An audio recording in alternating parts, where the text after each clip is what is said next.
Okay, today we're going to be factoring using the AC method.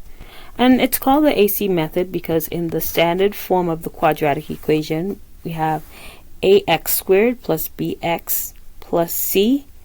And we start the AC method by multiplying a times c. Okay, so that's why we call it the AC method. So let's do that. Let's do our first step. The first step, if you look on the right, it says to multiply the first number by the last number and do not leave out the signs. So that means we're going to be multiplying the number in front of the x squared. So 4 times negative 10. Okay, so we'll get negative 40. So I'm just going to write it over here. And number 2, so that was step 1. Number 2 says to list the factors of the answer to step 1. So factors are numbers that multiply to give you an answer. So we're thinking about the numbers that can possibly be multiplied to get negative 40. Okay, so I'm going to list them. So it's positive 1 times negative 40. We have negative 1 times positive 40. 2 times negative 20. Or negative 2 times positive 20. 4 times negative 10. We have negative 4 times positive 10. And then we have 5 times negative 8. Or we have negative 5 times positive 8. Okay. And now that was step 2. Step 3 says choose the factors that combine to give you the middle number. So we're going to look at the list of factors that we've made, and we're going to choose the ones that give us the middle term. Now the middle term is here, is negative 3. So we want to combine these factors and see which one gives us negative 3 as an answer. So first we have 1 minus 40. 1 minus 40 is negative 39. So that's not the one we're looking for. So it's not that. Negative 1 and positive 40 gives us 39. So it's not that. 2 and negative 20 gives us negative 18. So it's not that. This gives us positive 18. So not that. 4 and negative 10 gives us negative 6. This gives us positive 6. This gives us negative 3. And this, the last one, gives us positive 3. So we want the pair that gives us negative 3 because that is our middle term. So those are the factors that we're choosing, positive 5 and negative 8.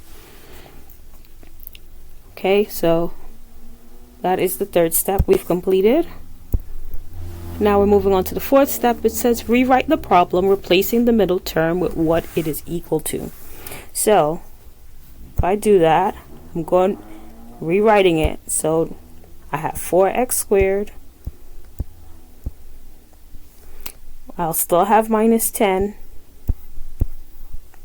But in place of the middle term, we're going to have the factors that we chose, which was positive 5 and negative 8. Now, because I wanted to equal the middle term is negative 3x. I'm going to put some x's behind it. So I'll write it as positive 5x minus 8x. Okay, so that was step 4. Now step 5 says follow all the steps for factoring by grouping. Now if you know how to do factoring by grouping, just if you're not sure how to do factoring by grouping, I also have the steps here. So 5a, the first step of factoring by grouping, is to group the first two terms together in parentheses and then the next two terms in another set of parentheses. So let's do that. So first two terms go in one set of parentheses, the next two terms go in another set of parentheses. Step B says factor each group by finding the greatest common factor. So we're going to factor 4x squared plus 5x. When we do that, we'll get a GCF and then something in parentheses that we can refer to as the expression.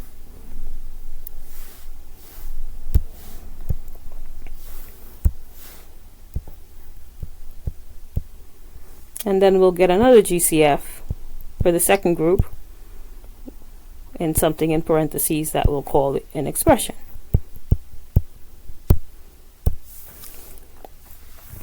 So if we factor 4x squared plus 5x, that means we're looking for the highest term that they have in common. So 4 and 5 only have 1 in common. But for the x's, it has x in common. So we're going to put an x on outside. We can put 1x, but 1x is the same thing as just x. Okay. Now, in order to get the expression, we have to divide our terms by our GCF. So we're dividing 4x squared divided by x and 5x divided by x. That's how we get the expression. And that will leave us with 4x plus 5. Now we'll do the same thing for the second group. Now in the second group, the first thing in the parentheses is a negative sign. So whenever that happens, you should make your GCF be a negative number, okay? So we're going to write negative. Now, what does 8 and 10 have in common? The greatest common factor 8 and 10 have in common is a 2.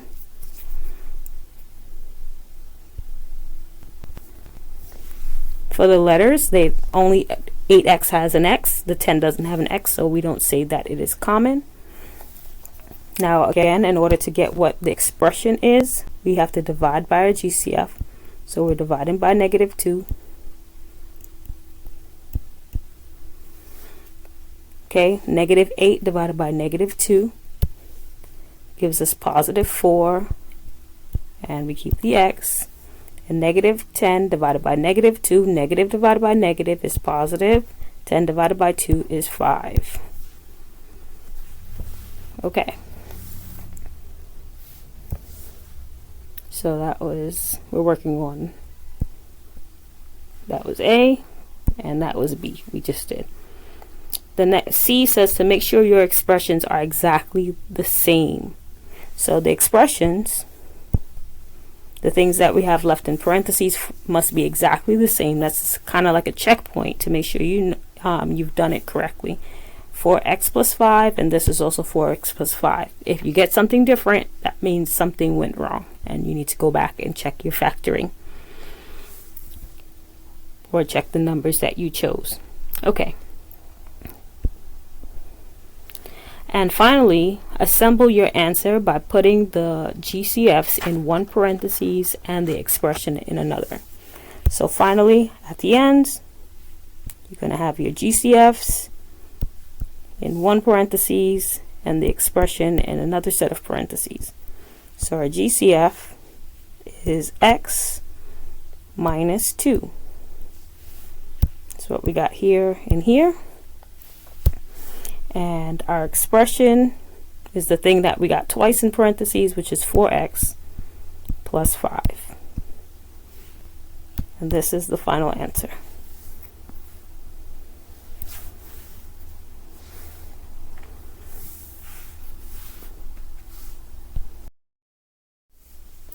Some frequently asked questions about this process is, how do we know which of these numbers to put first? We chose 5 and negative 8, and when we are rewriting, when we're doing step 4, when we're rewriting our expression, how do you know which number to put first? Do you put the 5 first, or do you put the negative 8 first? It does not matter which one goes first. Okay, you could have easily put the negative 8x in the front and the positive 5x to follow. You would have gotten the same answer. The only difference is what we have as our GCFs, you would have it as your expression. Your answer would have been switched around. That means you would have gotten 4x plus 5 and x minus 2. But this is the same answer as what we got. Remember, in multiplication, you can switch terms around and it's still the same answer. So, for example,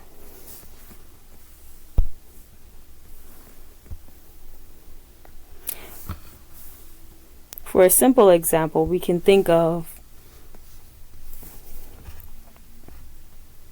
let's say if you had 2 times 3, we know 2 times 3 is 6, and also if we switch them around, 3 times 2 is still 6. Both of them equal 6. So in multiplication, if you switch the terms around, you have not changed the answer. Okay, but you must have the right signs in front of the numbers. So this is x minus 2, this is also x minus 2, this is 4x plus 5, this is also 4x plus 5.